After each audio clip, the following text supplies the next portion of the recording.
The most dangerous woman is one who has nothing left to lose and everything to prove.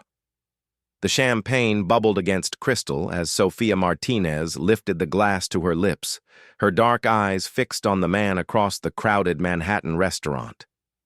Marcus Blackwood commanded attention without trying, silver at his temples, sharp jawline carved by 45 years of winning, and those piercing blue eyes that had first captured her 6 months ago at the Metropolitan Museum's charity auction. She shouldn't be here, he shouldn't have called. Yet here they were, playing with fire in plain sight, the forbidden nature of their connection crackling between them like electricity before a storm. "You look stunning tonight," Marcus murmured as he slid into the booth beside her. His wedding ring catching the candlelight. The scent of his cologne, cedar, and ambition made her pulse quicken, despite every rational thought screaming at her to leave. Sophia was 32, brilliant, and trapped. Her art gallery was drowning in debt, her dreams crumbling like old photographs. She'd built her life around beauty and creativity, but beauty didn't pay rent in Manhattan, and creativity couldn't silence the creditors calling every morning. Then, Marcus had walked into her gallery, studying a painting she desperately hoped to sell. Not just any man, Marcus Blackwood, CEO of Blackwood Industries, the real estate empire that owned half of New York's skyline. Worth more than some small countries, married to socialite Victoria Blackwood for 20 years, father to twin daughters at Harvard. But when he looked at her, really looked at her, Sophia felt something she'd forgotten existed. Possibility. "Can't keep doing this," she whispered, even as her fingers found his under the table. "The lies, the secrecy, it's eating me alive." Marcus's thumb traced circles on her palm, sending shivers up her spine. "I know, darling. God, I know." His voice was rough with longing and guilt. "But Victoria, the company, it's complicated." How many women had heard those words? How many had believed them? Sophia pushed the thought away, choosing instead to lose herself in his kiss as he pulled her close in the shadowed booth. This wasn't just about money or status. What they had was real, electric, consuming. Later, in his private apartment overlooking Central Park, the one Victoria didn't know, about Marcus traced patterns on Sophia's bare shoulder as city lights painted them in gold and amber. "Leave her," Sophia whispered into the darkness, finally voicing the words that had haunted her dreams. "Choose me, Marcus. Choose us." She felt him tense, his breathing change. "Sophia, you said you loved me. You said what we have is different. Special. It is. You are." He turned to face her, his eyes intense in the dim light. "But my company, my reputation, if this came out, if Victoria filed for divorce, she'd take half of everything. The board would lose confidence. 25 years of building Blackwood Industries could crumble overnight. So I'm worth the risk in private, but not in public?" Marcus pulled her against him, his voice desperate. "Give me time. Let me figure out the right way to handle this. I promise you, Sophia. I promise. I'll find a way to make this work. To make us work." The promise fell between them like a golden coin, beautiful and tempting. Sophia wanted to believe it, needed to believe it. Because the alternative, that she was just another mistress, another secret, would destroy what was left of her self-respect. For 3 more months, she lived on that promise. 3 months of stolen afternoons, midnight phone calls, and elaborate lies to maintain their secret. Marcus would divorce Victoria after the merger with Hartwell Corporation was complete, after his daughters graduated, after the next quarterly report, always after something else. Meanwhile, Sophia's world continued, its elegant collapse. The gallery closed its doors on a gray October morning, her assistant helping her pack the last paintings into boxes with tears streaming down both their faces. The life she'd built, modest but honest, was gone. But Marcus was there, wrapping her in his arms in the empty gallery space. "This is temporary, darling. Soon you won't need to worry about money ever again. Soon we'll build something beautiful together." She should have known then. Should have seen the way he looked around the failed gallery, not with sadness, but with calculation, as if her vulnerability made her more convenient, more manageable. The end came on a snow-covered December evening. Sophia sat in their apartment. She'd started thinking of it as theirs, wearing the emerald dress Marcus loved, watching the clock tick past 8, then 9, then 10. He finally called at 11:30. "I can't see you anymore, Sophia." The words were clinical, delivered like a business decision. "Victoria knows. Someone saw us at the restaurant last month. She's threatening to expose everything if I don't end this immediately." Sophia's hands went numb, the phone nearly slipping from her grasp. "Marcus, we can fight this. You said—" "I said a lot of things. But I have responsibilities, shareholders, employees depending on me. I'm sorry, Sophia. I truly am. But this has to end." "So that's it? 18 months of my life and you're discarding me like a bad investment?" The silence stretched between them, filled with the hum of the city below. When Marcus finally spoke, his voice was hollow. "I never meant for it to happen this way." But he had chosen. When forced to pick between his empire and her heart, there had never really been a choice at all. The woman who walked out of Marcus Blackwood's life was not the same one who would return to destroy it. For 3 days after that devastating phone call, Sophia didn't leave her studio apartment.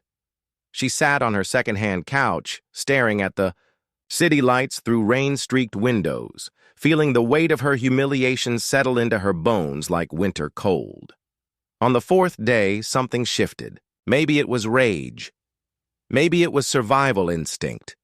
But as she stood in front of her bathroom mirror, studying her tear-ravaged reflection, Sophia made a decision that would change everything. She would not disappear quietly into the shadows of his guilt. She would not become another forgotten casualty of his ambition. If Marcus Blackwood thought he could discard her like yesterday's newspaper, he was about to learn just how dangerously he had underestimated Sophia Martinez. The transformation began with a single phone call to her college roommate, Elena Vasquez, now a successful tech entrepreneur in Silicon Valley. "Sophie?" Elena's voice cracked with concern. "My God, where have you been? I've been trying to reach you for months." "I need your help," Sophia said simply. "And I need to start over." Elena didn't ask questions, not then. She simply wired $20,000 and a plane ticket to San Francisco. "Come home, chica. We'll figure out the rest together." But Sophia wasn't interested in starting over. She was interested in starting up. In Elena's sleek Palo Alto office, surrounded by the hum of innovation and ambition, Sophia began her education in the art of corporate warfare. She devoured books on business strategy, market psychology, and negotiation tactics. She studied Marcus's company obsessively, learning every detail of Blackwood Industries' operations, partnerships, and vulnerabilities. "What exactly are you planning?" Elena asked. One evening, finding Sophia surrounded by financial reports and industry analyses at 2 in the morning. "I'm planning to succeed," Sophia replied, her eyes never leaving the documents. "Spectacularly." The first move was subtle. Using Elena's connections and a fabricated identity, Sophia established Torres Holdings, named for her grandmother's maiden name. On paper, she was Sophia Torres, a mysterious investor with backing from anonymous international clients. Her first acquisition was a failing property development firm in Phoenix. Nothing glamorous, nothing that would attract attention from Blackwood Industries' New York headquarters. But it was a beginning. Sophia threw herself into the work with the intensity of someone trying to outrun her own heartbreak. She learned to read men like Marcus, their tells, their weaknesses, their fatal overconfidence. She discovered she had an intuitive gift for seeing through corporate posturing to the fear and insecurity underneath. The Phoenix company became profitable within 6 months. Sophia had identified the core problem, mismanagement and a CEO more interested in golf than growth, and solved it with surgical precision. She kept the employees, fired the executives, and streamlined operations with an efficiency that sent whispers through the industry. Someone should be paying attention to this Torres woman, a Wall Street Journal article noted 18 months later. 3 acquisitions, 3 dramatic turnarounds. She's either incredibly lucky or incredibly smart. Sophia, reading the article, from her new corner office in downtown Los Angeles, smiled grimly. She was neither lucky nor particularly smart. She was simply motivated by something more powerful than profit, the burning need to prove that Marcus Blackwood had made the biggest mistake of his life. By year 3, Torres Holdings had expanded into commercial real estate, directly competing with some of Blackwood Industries' smaller holdings.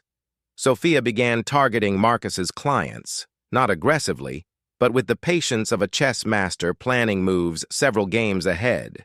She would research a client's needs exhaustively, then present proposals that weren't just competitive but revolutionary. While Blackwood Industries relied on their reputation and established relationships, Torres Holdings offered innovation, creativity, and pricing that seemed almost too good to be true, because it was too good to be true. Sophia was deliberately taking losses on early contracts, building relationships and reputation at the expense of short-term profit. Elena called it crazy. Sophia called it investment. "You're playing a dangerous game," Elena warned during one of their monthly video calls. "If you're not careful, you'll destroy yourself trying to destroy him." But Sophia was beyond careful. She was becoming something else entirely.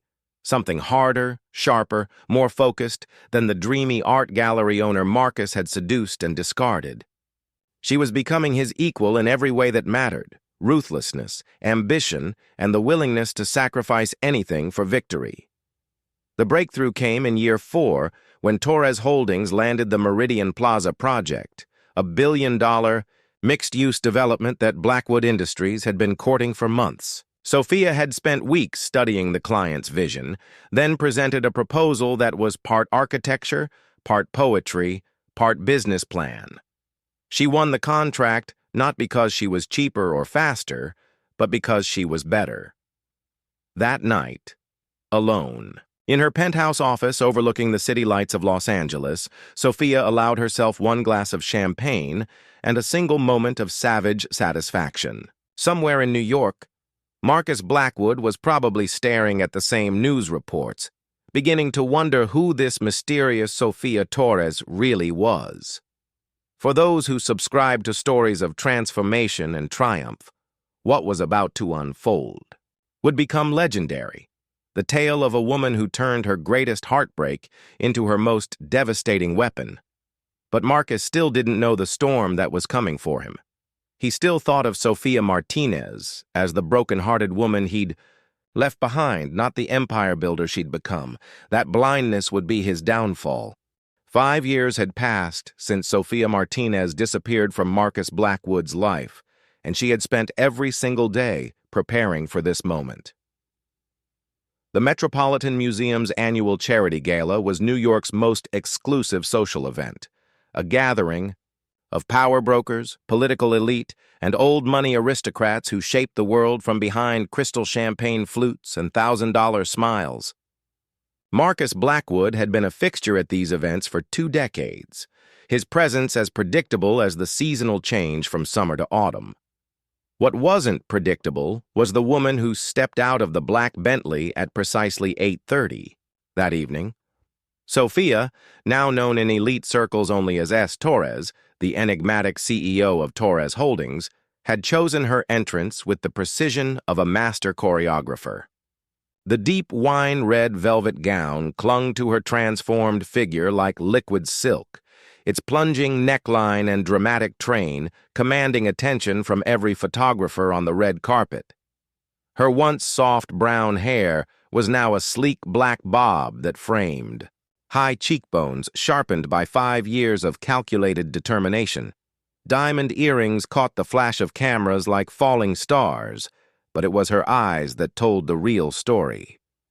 Where once they had held vulnerability and hope, now they blazed with the cold fire of someone who had built an empire from the ashes of her broken dreams. "Ms. Torres! Ms. Torres!" Reporters surged forward as she glided up the marble steps. "Can you comment on the rumors about your expansion into New York real estate?" Sophia's smile was perfect, mysterious, confident, untouchable. "I prefer to let my work speak for itself," she said, her voice carrying just the hint of an accent that hadn't existed 5 years ago. Everything about her was deliberate, crafted, weaponized. Inside the museum, the city's elite mingled beneath soaring ceilings and priceless art. Sophia moved through the crowd like a predator studying prey, accepting congratulations on her recent acquisition of the Hartwell Corporation, the very company Marcus had been courting when he'd promised to leave his wife. "S. Torres, I presume?" A familiar voice made her spine stiffen. Victoria Blackwood stood beside her, resplendent in conservative navy blue, her smile as sharp as her cheekbones. Age had been kind to Marcus's wife. She remained beautiful in that untouchable way of women born to wealth and power. "Mrs. Blackwood?" Sophia's voice betrayed nothing. "How lovely to finally meet you." "Oh, but haven't we met before?" Victoria's eyes glittered with malicious amusement. "Perhaps at a gallery opening? Though I suppose you look quite different now." The recognition hit like a physical blow, but Sophia's expression never wavered. Victoria had known all along, had probably known about the affair before it even began, had let it play out like a chess master sacrificing a pawn. "I'm afraid you must have me confused with someone else," Sophia replied smoothly. "Though I do admire your taste in acquisitions." Victoria laughed, a sound like ice tinkling in crystal. "Marcus speaks of you often, you know. He calls you his greatest mistake." Her smile turned predatory. "I call you his greatest lesson." Before Sophia could respond, a subtle shift in the crowd's energy drew their attention. Marcus Blackwood had arrived, cutting through the gathering like a ship through still water. Even at 50, he remained devastatingly handsome. Silver hair perfectly styled, his tuxedo tailored to perfection, that aura of absolute confidence that had first captured Sophia's heart. He was laughing at something his companion said, that rich, warm sound that had once made Sophia feel like she was the only woman in the world. Now it just reminded her of every lie he'd told, every promise he'd broken. Their eyes met across the crowded room, and the world seemed to stop. Marcus went perfectly still, his champagne glass frozen halfway to his lips. The blood drained from his face as recognition dawned, not just of her features, which had been refined and perfected, but of the woman he had underestimated so catastrophically. Sophia held his gaze steadily, letting him see exactly who she had become. Gone was the vulnerable art dealer who had believed in love and happy endings. In her place stood S. Torres, the woman who had been systematically dismantling his empire for the past 18 months, one strategic victory at a time. The crowd continued to swirl around them, unaware of the silent earthquake happening in their midst. To everyone else, it looked like two successful business leaders acknowledging each other across a social gathering. Only they knew they were staring at the collision of past and present, of love turned to calculated vengeance. "Excuse me," Marcus said hoarsely to his companions, his voice barely controlled. "I need some air." But Sophia wasn't finished with him yet. Not nearly. She glided through the crowd with purposeful grace, intercepting him before he could escape to the museum's outdoor terrace. When she spoke, her voice was pitched just loud enough for the surrounding socialites to hear. "Mr. Blackwood, how wonderful to finally meet you." Her smile was radiant, deadly. "I've heard so much about your company. Though I understand you've been having some difficulties lately with the Meridian Plaza project?" Marcus's jaw tightened almost imperceptibly. The Meridian Plaza had been his biggest loss to Torres Holdings, a humiliation that had cost him both money and credibility. "Ms. Torres, isn't it?" His voice was carefully controlled, but Sophia caught the slight tremor. "Yes, business has its ups and downs, though I'm sure someone with your limited experience understands that." "Oh, I understand perfectly." Sophia's laugh was like silver bells hiding razor blades. "Experience is such a fascinating thing, don't you think? Sometimes the most devastating lessons come from the most unexpected teachers." The group around them had grown quiet, sensing undercurrents they couldn't quite identify. In the world of high-stakes business, public confrontations were rare and usually significant. "Perhaps," Marcus said, his blue eyes now cold as winter sky, "we should continue this conversation somewhere more private." "I think not." Sophia's smile never wavered. "After all, some things are best said in the light, don't you think? In front of witnesses who can appreciate the full scope of what's being discussed." She raised her champagne glass in a mock toast, her voice carrying just enough to reach the eager ears surrounding them. Two unexpected reunions and the fascinating ways life rewards patience. Marcus understood then. This wasn't coincidence. This wasn't business as usual. This was war, declared by a woman he had dismissed as irrelevant, fought on a battlefield he had never seen coming. As Sophia turned and walked away, her wine-red gown flowing behind her like spilled blood, Marcus realized with crystal clarity that his greatest mistake hadn't been having the affair. It had been underestimating the woman he'd betrayed. 20 minutes after their public encounter, Marcus found Sophia exactly where he knew she'd be. In the museum's Egyptian wing, standing before the Temple of Dendur like a queen surveying her ancient kingdom. The irony wasn't lost on him. She had always loved this spot during their affair, finding peace among artifacts that had survived millennia of human ambition and folly. "Clever," he said, his voice echoing in the almost empty gallery, "choosing the most romantic spot in the museum for what I assume will be a decidedly unromantic conversation." Sophia didn't turn around. In the dim lighting, her silhouette was striking against the illuminated sandstone temple, a modern sphinx with secrets deadlier than any ancient riddle. "Romance," she mused, finally facing him. "Such a quaint concept. I used to believe in it once. Foolish of me." They stood 10 feet apart, but the distance between them felt like a chasm carved by years of betrayal and transformation. Marcus studied her face, searching for traces of the woman he had once claimed to love. The soft-spoken gallery owner who had looked at him like he hung the stars. What he found instead was something far more dangerous: complete and utter control. Sophia, she corrected coolly. "Sophia Torres.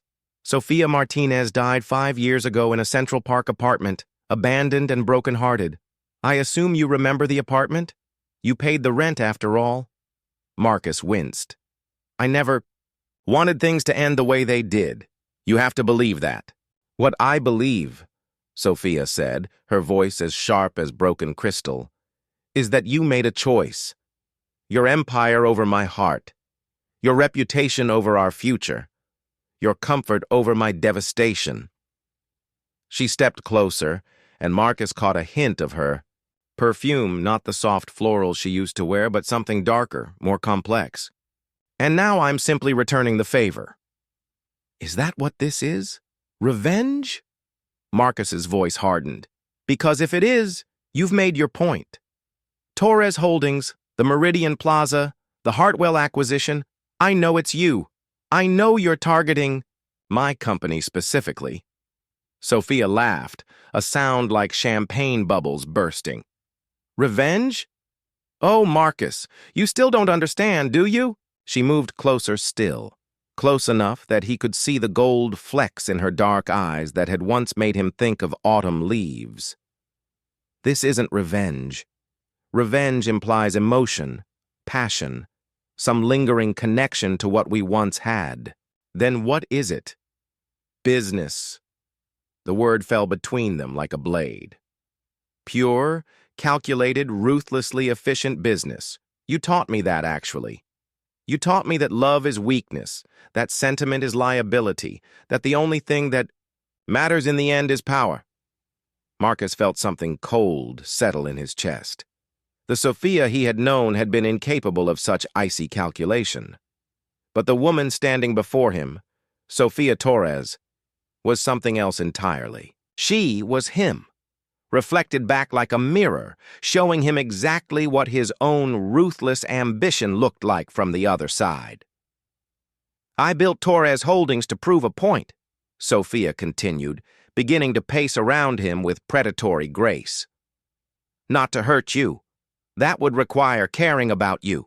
But to demonstrate that everything you thought made you special, everything you thought made you untouchable, could be replicated, improved upon, surpassed. And have you? Marcus asked, his voice barely above a whisper. Surpassed me?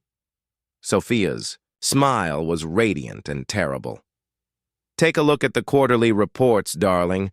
Your stock is down 18% this year. Mine is up 43%. Your investors are nervous.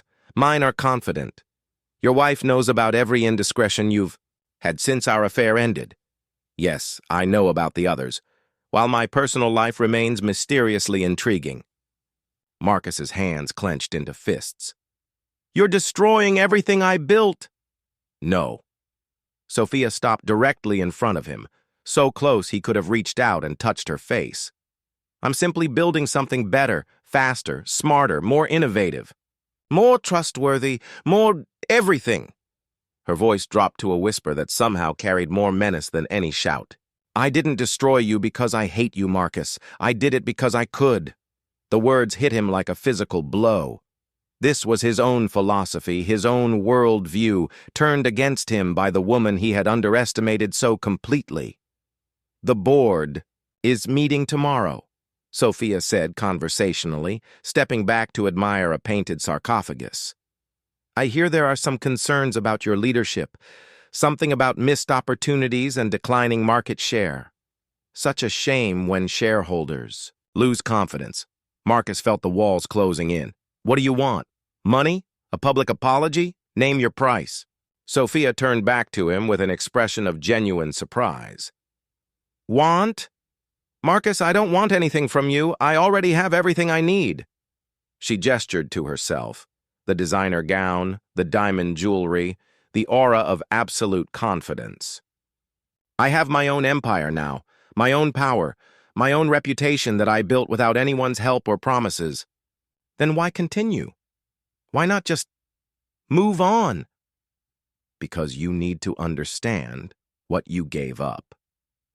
Sophia's voice was soft now, almost gentle, which somehow made her words more devastating.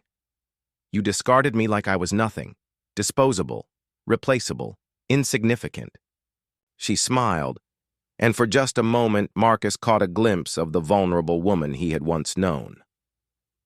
I needed to show you, and more importantly, show myself, that I was never any of those things.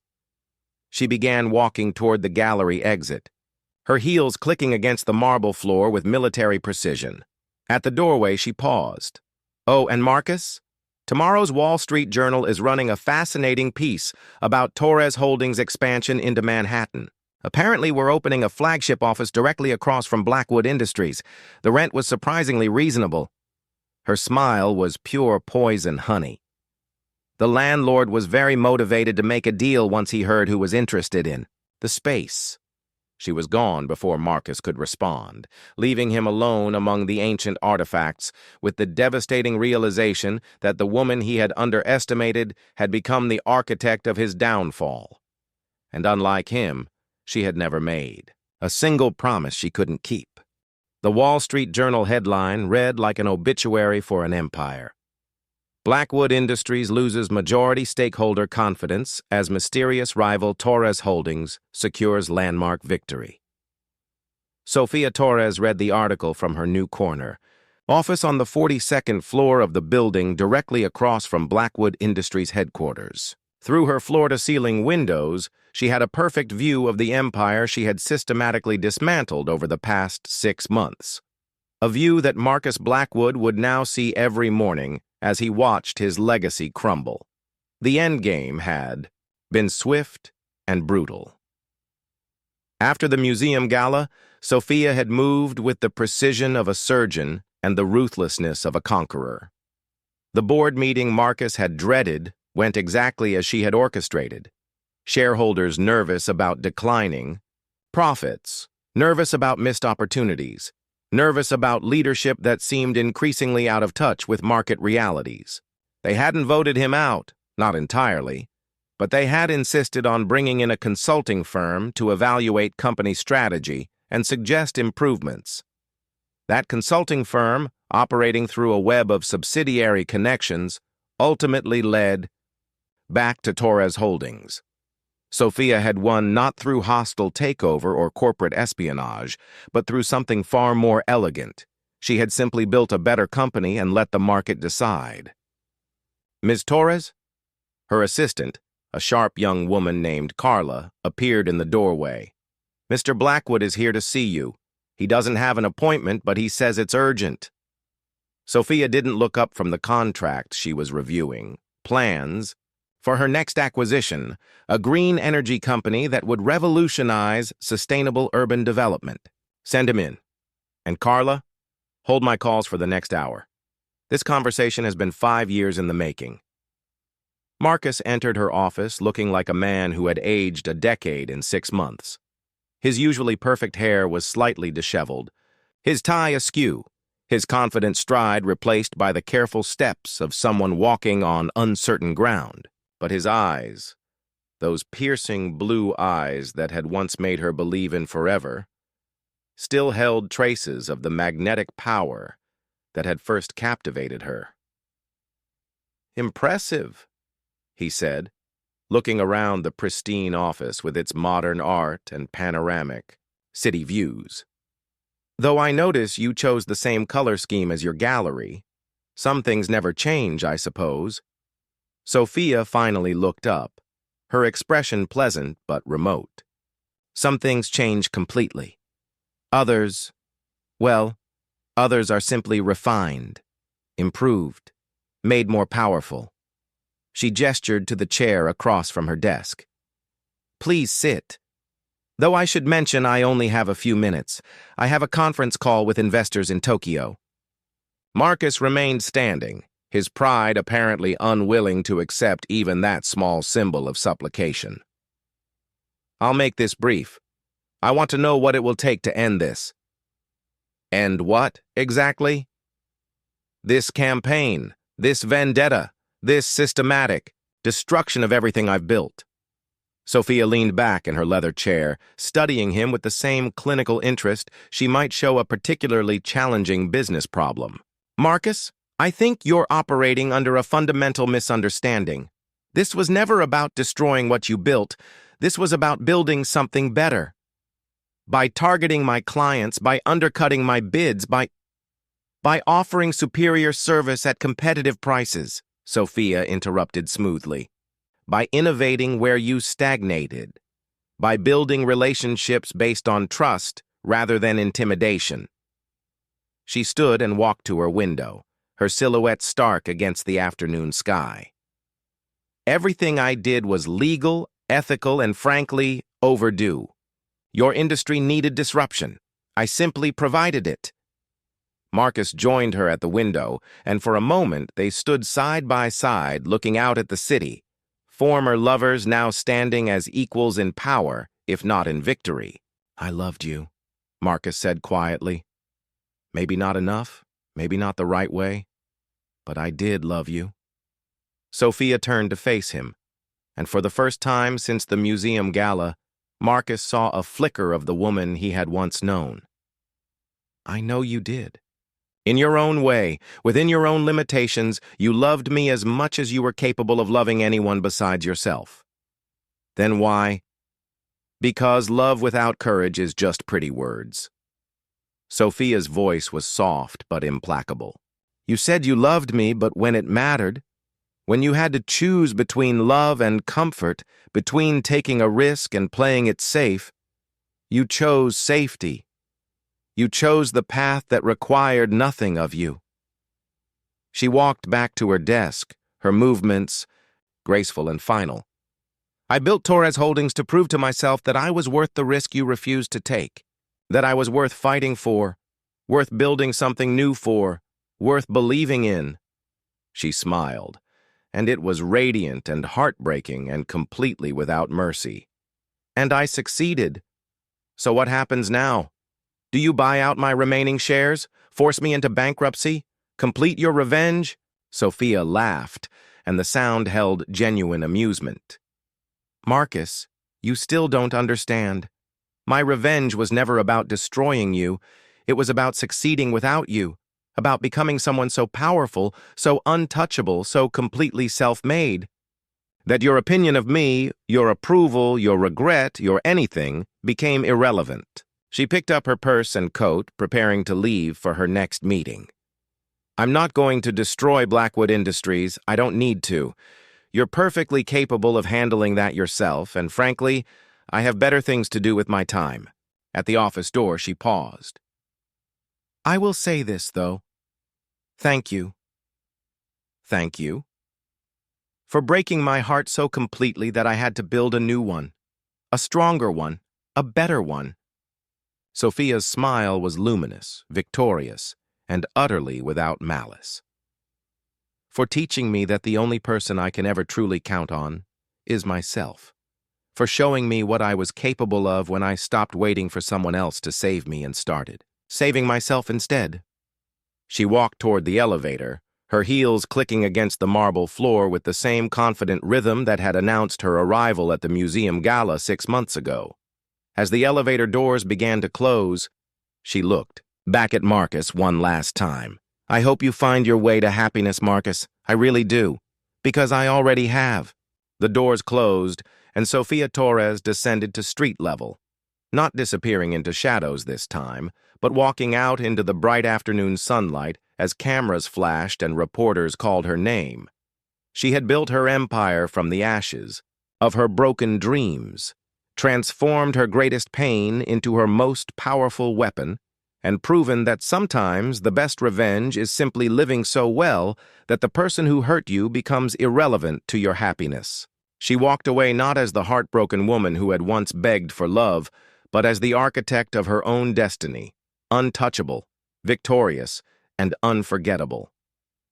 If this story touched your heart, consider subscribing. We post powerful real-life stories every day.